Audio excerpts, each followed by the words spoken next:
दुनिया मेहनत करती है फॉरवर्ड होने के लिए, बट आज भी भारत में लोग प्रोटेस्ट कर रहे हैं बैकवर्ड होने के लिए। जिस देश में आज भी लोग लगे हुए हैं खुद को पिछड़ा साबित करने में, वो देश कैसे आगे डेवलप हो पाएगा। हरियाणा में एक बार फिर जाट आंदोलन की आग भड़क उठी है।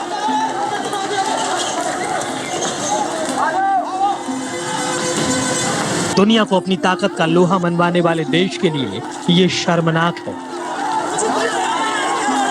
अनुसूचित जाति और जनजाति कानून के प्रावधानों पर सुप्रीम कोर्ट के दिशा निर्देशों के खिलाफ आज भारत बंद के दौरान कई जगहों पर हिंसक झड़पें हुई। राजस्थान, गुजरात और महाराष्ट्र में भी बंद का असर दिखा। यहाँ कई जगहों पर ट्रेनें रोकी गईं और बसों पर पथराव किया गया। जनसंपर्क बढ़ता चला गया। सोशल साइट्स के जरिए इस आंदोलन में लोगों को जोड़ा जा रहा है। खास करके महिलाएं और युवा इस आंदोलन की जान है। राजनीतिक दल इस आंदोलन पर कब्जा तो करना चाहते हैं और इसे अपने फायदे से राजनीति के रंग में रंगना चाहते हैं। दोस्तों, आज का जो टॉपिक है वो बहुत गर्म है। ये टॉपिक आज से 100 साल पहले भी था और आज भी उतना ही गर्म है। और मेरा आपसे यही दरखास्त है कि आपके आज के 24 घंटों में मुझे आप अपने 10 मिनट दीजिए, मैं आपको टोटल रिजर्वेशन के बारे में समझाऊंगा। जी हाँ दोस्तों, मैं बात कर रहा हूँ जातिवाद, जो भारत के लिए सबसे बुरे अभिशापों में एक है।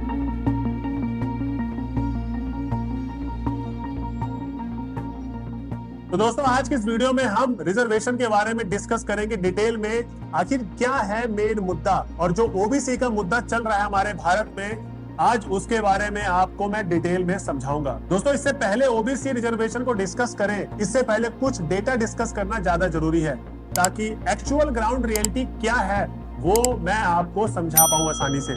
देखिए, इंडिया की टोटल पॉपुलेशन 2011 के सेंसेक्स के हिसाब से 121 करोड़ है, जिसमें से 20 करोड़ एससी हैं, मतलब शेड्यूल कास्ट, और 10 करोड़ एसटी हैं, मतलब शेड्यूल ट्राइब। यानी कि एससी की पॉपुलेशन 16.63% है, और टोटल पॉपुलेशन की और अगर देखें एसटी की, तो वहां पर 8.61% है। अब ओबीसी के डेटा को लेकर काफी कंट्रोवर्सी है, जैसे कि आप देख ही रहे हैं।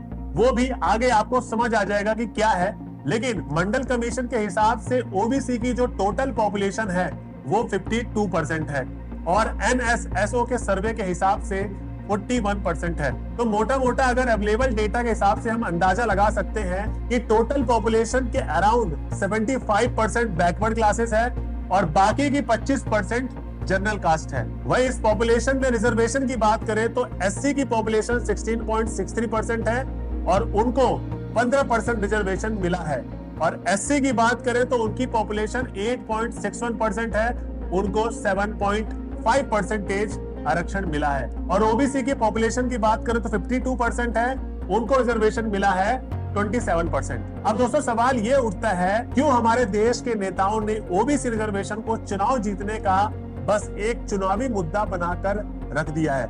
जी हाँ दोस्तों, ऐसा मैं इसलिए कह रहा हूँ, हाल ही में सरकारी कमेटी की एक पैनल ने बताया कि ओबीसी की 1% से भी कम जातियों को 50% आरक्षण का लाभ मिलता है, वही 20% को कुछ मिलता ही नहीं है। अब जरा आप ये आंकड़ा देखिए तो आपको पता चलेगा कि ओबीसी के बीच 5000 से 6000 जातीय समुदायों में लगभग 40 को आरक्षण का लाभ मिलता है, जो कि 1% से भी कम है। अब जरा ओबीसी की 1% से भी कम जातियों को 50% आरक्षण का लाभ पाने के गणित को समझाने से पहले हमें ओबीसी कास्ट के बारे में जानना बहुत जरूरी है।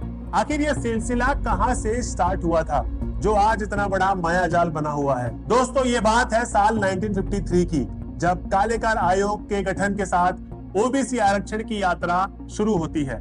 ये कालेकार आयोग का गठन संविधान की आर्टिकल 340 के तहत हुआ, जिसका उद्देश्य केवल सामाजिक और शैक्षणिक रूप से पिछड़े वर्गों को डिफाइन मतलब परिभाषित करने के लिए क्राइटेरिया बनाया था। लेकिन ये ओबीसी कास्ट का रिजर्वेशन मुद्दा तब आगे बढ़ा जब साल 1980 में आई मंडल कमीशन की रिपोर्ट बताती है कि ओबीसी आबादी देश में 52% है, जैसे कि मैंने आपको पहले बताया। वही रिपोर्ट में यह भी पता चला कि 1252 समुदायों की पहचान पिछड़े वर्गों के रूप में की गई है, और साथ में मंडल कमीशन की रिपोर्ट ने सुझाव दिया कि रिजर्वेशन का कोटा 49.5% तक किया जाए।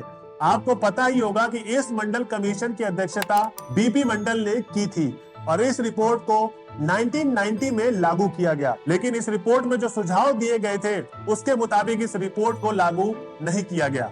और उसका कारण था 1963 का एक केस जो सुप्रीम कोर्ट में दर्ज किया गया था, mister MR Balaji versus Mysore state, जो आज स्टेट ऑफ कर्नाटका के नाम से जानते हैं आप सब। आखिर ये मामला क्या था और सुप्रीम कोर्ट ने इसका जजमेंट क्या दिया, आइए जानते हैं। दोस्तों, मैसूर की राज्य सरकार यानी आज जिसको हम कर्नाटका के नाम से जानते हैं, उस टाइम की मैसूर की राज्य सरकार ने 26 जुलाई 1958 को एक आदेश पारित किया, जिसमें ब्राह्मण समुदाय को छोड़कर सभी समुदायों को शैक्षिक और सामाजिक रूप से पिछड़े वर्ग, अनुसूचित जाति और अनुसूचित जनजाति की श्रेणी में रखा गया। सरकार इन समुदायों के लिए एजुकेशन इंस्टीट्यूशन में टोटल सीटों का 75% रिजर्वेशन किया। अब सवाल ये उठता था कि ये गलत कैसे हुआ। तो दोस्तों, इनकी पहली गलती ये थी कि कोई स्टेट अनफेयर रिजर्वेशन के आधार पर स्टूडेंट को एजुकेशन इंस्टीट्यूशन से बाहर नहीं कर सकती, जो भारतीय संविधान की आर्टिकल 15(4) का उल्लंघन करती है। दूसरी गलती ये थी इनकी कि क्या किसी राज्य को जाति के पिछड़े और अधिक पिछड़े होने के आधार पर आरक्षण देने का अधिकार है?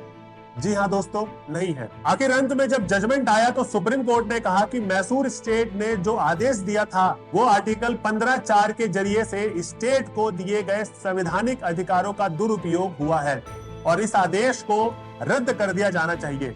इस आदेश ने पिछड़े वर्गों को केवल उनकी जाति के आधार पर अलग कर दिया, जिसकी अनुमति अनुच्छेद 15(4) नहीं देता। वही 68% सीटों का आरक्षण आर्टिकल 15(4) का स्पेशल प्रोविजन के आइडिया के विरुद्ध भी है। और साथ में MR बालाजी वर्सेस मैसूर राज्य के मामले में सुप्रीम कोर्ट अदालत ने आर्टिकल 16(4) के तहत आरक्षण के लिए एक पर्टिकुलर कितना % आरक्षण होना चाहिए, इससे इनकार कर दिया। इस बात पर जोर देते हुए कहा कि कमजोर वर्गों के हितों को ओवरऑल बैलेंस किया जाना चाहिए। अब दोस्तों, इसमें आप देखोगे कि हमारे देश भारत में रिजर्वेशन बस एक पॉलिटिकल मुद्दा बना हुआ है।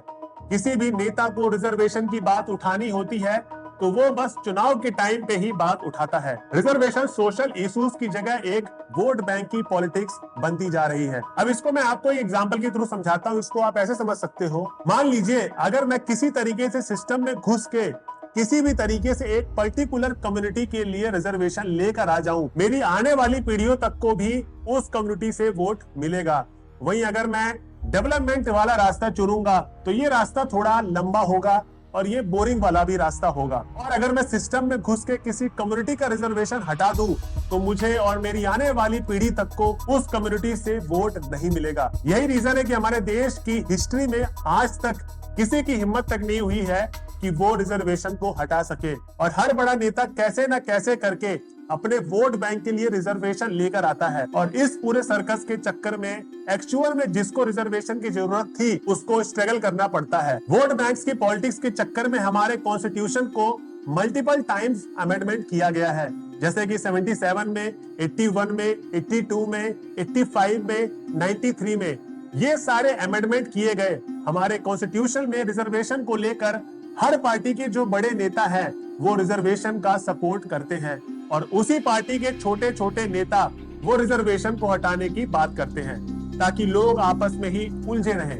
किसी भी पॉलिटिकल पार्टी की अगर आपको रियल आइडियोलॉजी देखनी है तो उसके छोटे नेता क्या नैरेटिव चला रहे हैं, मतलब क्या बोल रहे हैं, उसके ऊपर आप ध्यान दीजिएगा। आपको समझ में आ जाएगा कि वो पार्टी नैरेटिव क्या चला रही है, क्योंकि जो बड़े नेता हैं वो एक सेट पैटर्न में जो रिक्वायर्ड होता है बस वही बोलते हैं। वही राहुल गांधी का कहना है, जिसकी जितनी संख्या भारी उसकी उतनी हिस्सेदारी। इस नैरेटिव को बार बार ओपोजिशन की तरफ से उठाया जा रहा है। अब आपको समझ में आ गया होगा कि क्या है ओबीसी कास्ट रिजर्वेशन का मुद्दा। दोस्तों, अंत में मैं बस इतना ही कहना चाहूंगा कि क्या सच में सरकार आरक्षण देती है गरीबों को प्रोटेक्शन देने के लिए, जिससे वो अपने परिस्थिति को सुधार के आगे बढ़ सके, या फिर हमारे देश में आरक्षण दिया जाता है इलेक्शन को अपने फेवर में करने के लिए। तो दोस्तों, आज की वीडियो आई थिंक आपको पसंद आई होगी। अगर वीडियो पसंद आई हो तो हमारे चैनल को लाइक, शेयर, सब्सक्राइब करना ना भूलें। और अगर आपको वीडियो अच्छी लगी हो तो अपने दोस्तों और फैमिली मेंबर्स में इस वीडियो को जरूर शेयर करना, जिससे वो समझ पाए कि आखिर ये ओबीसी रिजर्वेशन का सही मुद्दा है क्या। ऐसे ही वीडियो आपको मिलती रहेगी हमारे चैनल पे। अगर कोई भी आपको पूछताछ करनी हो तो प्लीज हमें कमेंट बॉक्स में बता सकते हैं। मिलते हैं नेक्स्ट वीडियो में, जब तक के लिए जय हिंद दोस्तों।